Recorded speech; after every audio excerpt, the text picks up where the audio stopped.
Sumunod kayo sa akin, at kayo'y aking gagawing katambal ko sa tungkulin.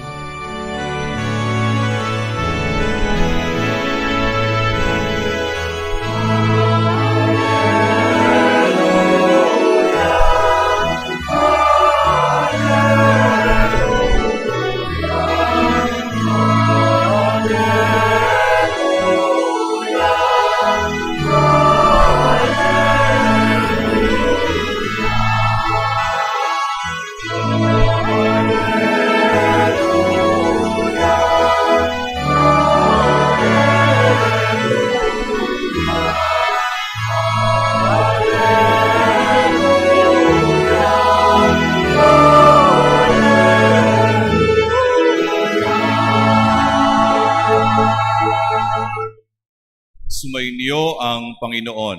At sumainyo rin. Ang mabuting balita ng Panginoon ayon kay San Lucas. Papuri sa iyo, Panginoon.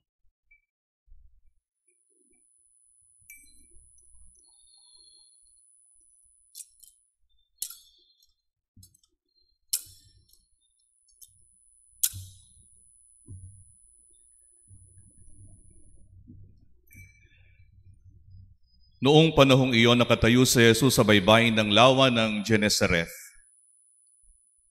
Pinagkalipumpunan siya ng napakaraming tao na ibig makarinig ng salita ng Diyos.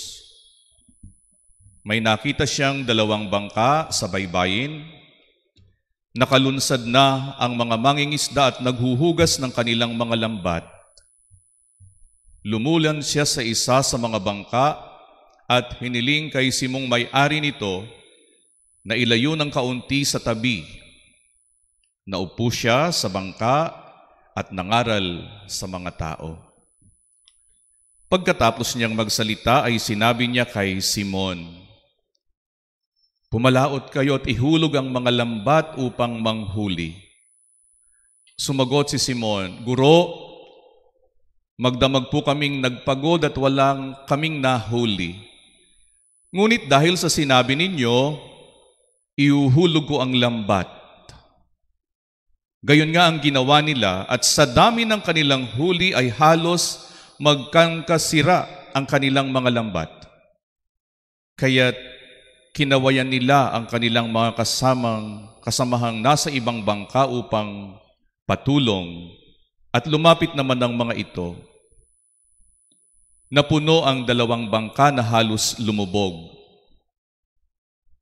Nang makita yon ni Simon Pedro, siya'y nagpatira pa sa paanan ni Jesus at nagsabi, "Lumayo po kayo sa akin, Panginoon, sapagat ako'y makasalanan." Nang gilala siya at ang kanyang mga kasama dahil sa dami ng kanilang huli, gayon din sina Santiago at Juan, mga anak ni Zebedeo, na mga kasosyo ni Simon. At sinabi ni Jesus kay Simon, "Huwag kang matakot. Mula ngayoy mamamalakaya ka ng mga tao." Nang maitabi na nila ang kanilang mga bangka, iniwan nila ang lahat at sumunod kay Jesus. Ang mabuting balita ng Panginoon. Pinupuri ka namin, Panginoong Hesukristo. Magsiupo po ang lahat. Magandang hapon po sa inyong lahat. Magandang hapon po naman. Ako po ay nagpapasalamat sa rektor ng Katedral at Pura Paroko na si Father Noy sapagkat kabilang ang Vikarya ng Santa Rosa sa paghahanda sa pagdiriwang ng mga misa sa paghahanda ng kapistahan ni San Nicolas ng Tolentino. Kaya sa taong ito, ang Bikarya po ng Santa Rosa ang mga namumuno sa mga Novenario Masses. Kaya salamat kay Father Noy sa kanyang mga kasamang pari. Ganun din po, salamat po sa ating sulit na mga hermano at hermana. Ang daming programa sa kapistahan ni San Nicolas at sa inyo pong lahat na deboto ni San Nicolas. Maraming salamat po. Mga kapatid, ang isa sa pinakamahalagang pamamaraan ng paghahanda ay ang pagdiriwang ng misa sa anumang kapistahan, kaya tayo mayroong mga novenario masses. Sapagkat sabi nga po sa dokumento ng simbahan, ang pinagmumulan at patutunguhan ng ating ginagawa ay ang banal na misa. Kaya tayo naririto ngayon, nagdiriwang ng isa sa pinakamahalaga sa buhay ng ating pananampalataya, ang pagdiriwang ng misa. Kaya nga po nasa ikapitong araw na tayo ng ating paghahanda. Ang misa ang pinakamataas na antas ng panalangin. At narinig po natin sa unang pagbasa ang panalangin ni San Pablo para sa mga taga-Kolosas. Ano'y panalangin niya? Na sila'y puspusin ng kaalamang kaloob ng Espiritu Santo upang maunawaan nila ang kalooban ng Diyos. Sapagat pag naunawaan ang kalooban ng Diyos at napuspos ng kaalamang kaloob ng Espiritu Santo, mamumuhay tayo na karapat-dapat at kalugod-lugod sa Diyos.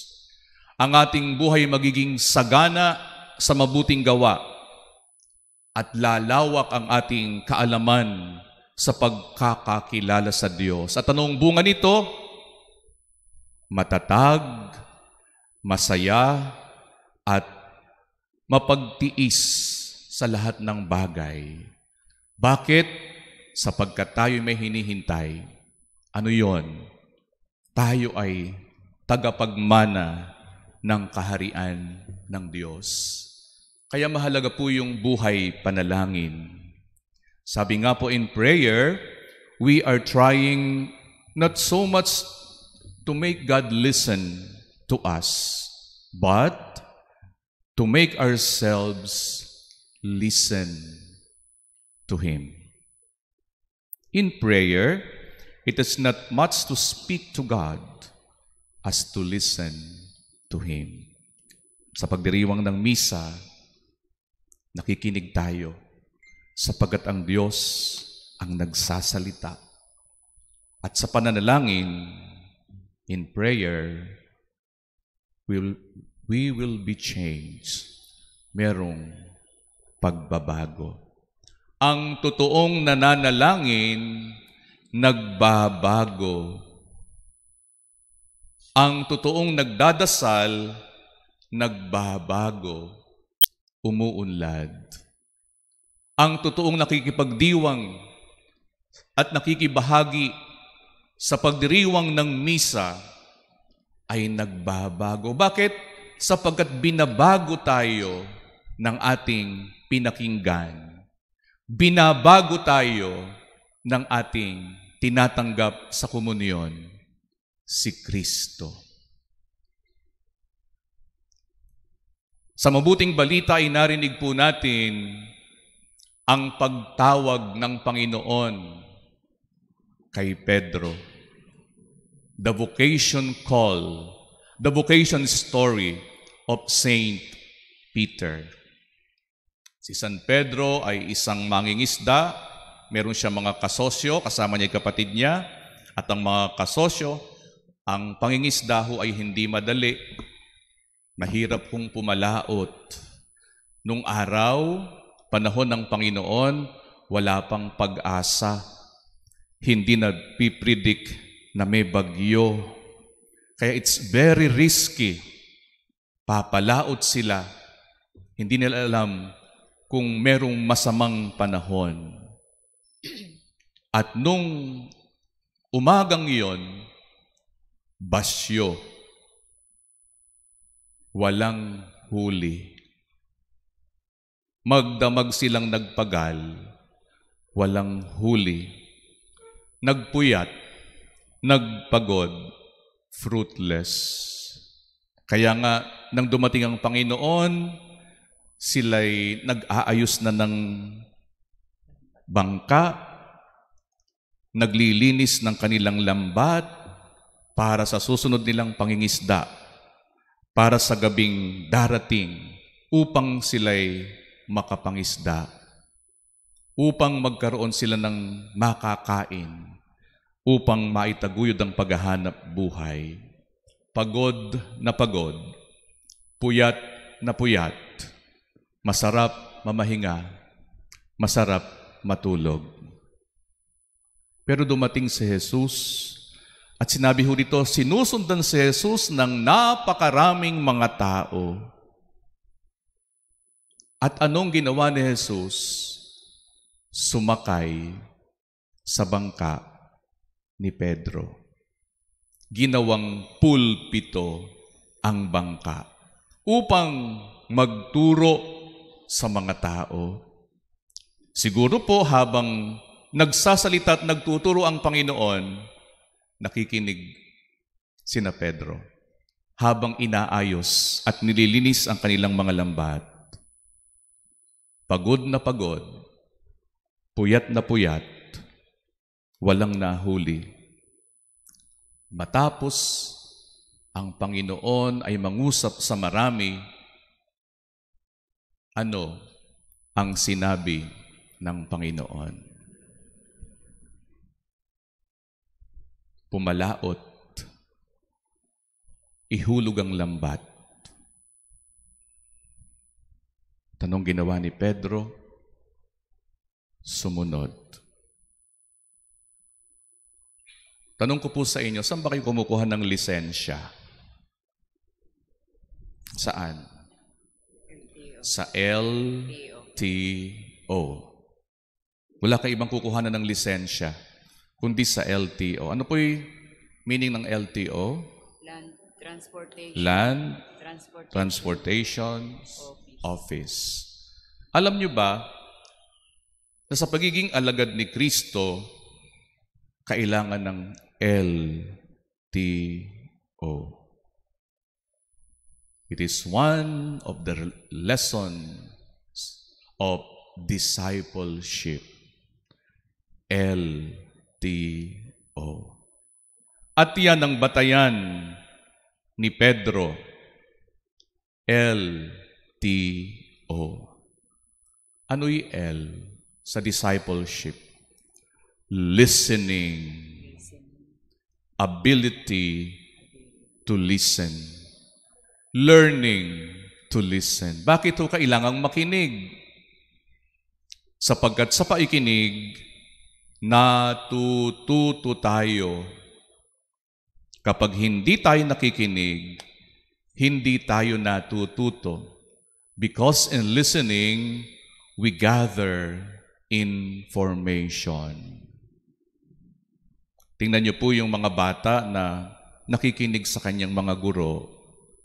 Ito'y batang nagiging mas marunong, mas maalam, kaysa sa batang hindi nakikinig.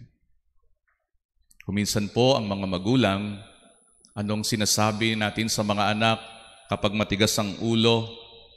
Hindi ka kasi nakikinig. Kapag tayo marunong makinig, natututo tayo.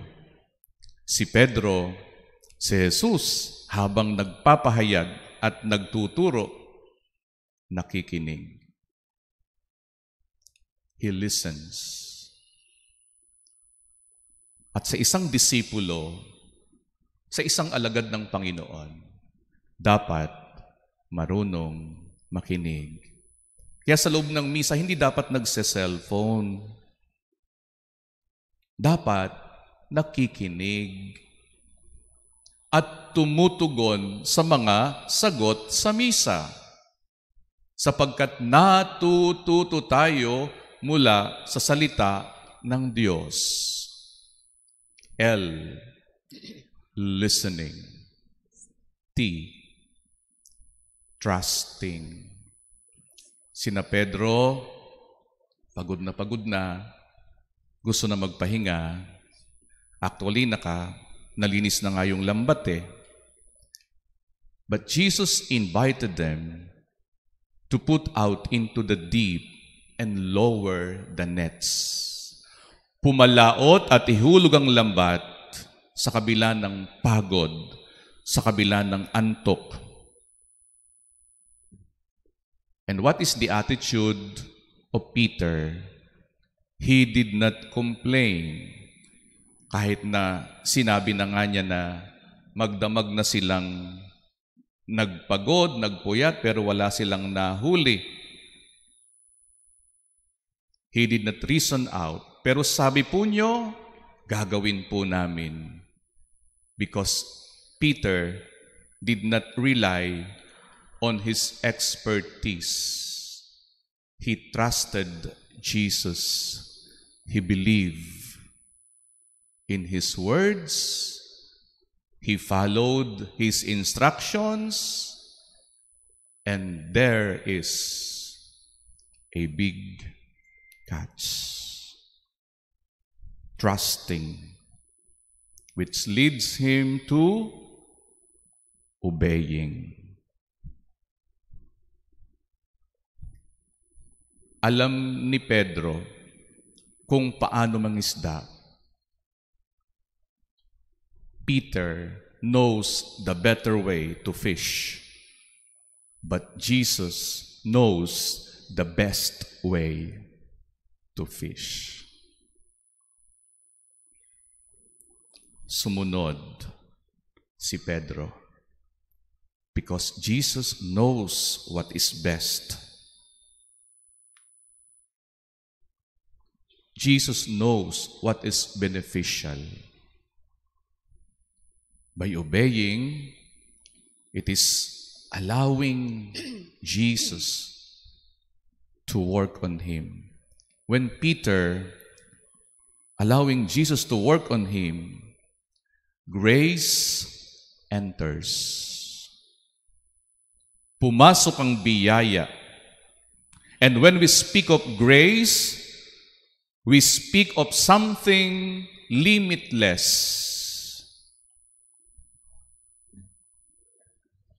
Limitless. The possibilities are endless because we cannot put limits to what God can do to our life. Just be open to the prompting of the Holy Spirit. Maging bukas po tayo, katulad ng sinabi ni San Pablo, sa bunsod ng Espiritu Santo sa unang pagbasa. Ito ang laman ng kanyang pananalangin para sa mga taga-Kolosas. And God's telling us today to be open to the prompting of the Holy Spirit. Never say, pagod na ako. Never say, matanda na ako. Never say that.